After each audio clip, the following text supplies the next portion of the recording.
Hi friends, welcome to my channel.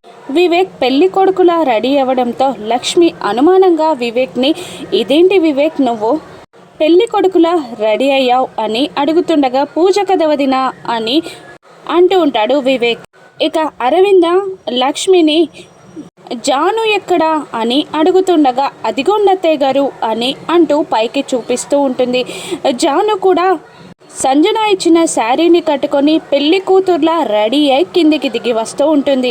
జానుని చూసి మనీష అనుమానపడుతూ, ఇదేంటి ఇది పెళ్లి కూతుర్లా రెడీ అయింది అని అనుకుంటూ ఉంటుంది. ఇక ఆడవాళ్ళందరూ ఒక కార్లో, మగవాళ్ళందరూ ఒక కార్లో గుడికి బయలుదేరుతారు. ఇక సంజన కూడా గుడికి చేరుతుంది. అప్పుడు జయదేవ్ నందన్ వివేక్ని, సంజనాని చూస్తూ ఇలా అడుగుతుంటారు, మీ అత్త మామయ్య గారేంటి రాలేదు అని అడుగుతుండగా, వివేక్ ఇది మన ఇంట్లో ఫంక్షన్ పెద్దనాన్న అని చెప్పేస్తాడు. మన ఇంట్లోనా, ఏం ఫంక్షన్ అని అడుగుతుండగా, నా పెళ్ళి పెద్దనాన్న అని వివేక్ చెప్పగానే మిత్ర షాక్ అవుతుండగా, జయదేవ్ నందన్ మాత్రం సంతోషపడుతూ ఉంటారు. ఇక అందరూ అక్కడికి చేరగానే జాను పక్కన మిత్ర, లక్ష్మి తల్లిదండ్రులుగా కూర్చొని పూజ చేస్తూ ఉండగా, వివేక్కి అరవింద, జయదేవ్ నందన్లు తల్లిదండ్రుల్లా కూర్చొని పూజ చేస్తూ ఉంటారు. ఇక వివేక్ అడుగున్నట్టు పెళ్లి జరుగుతుందా?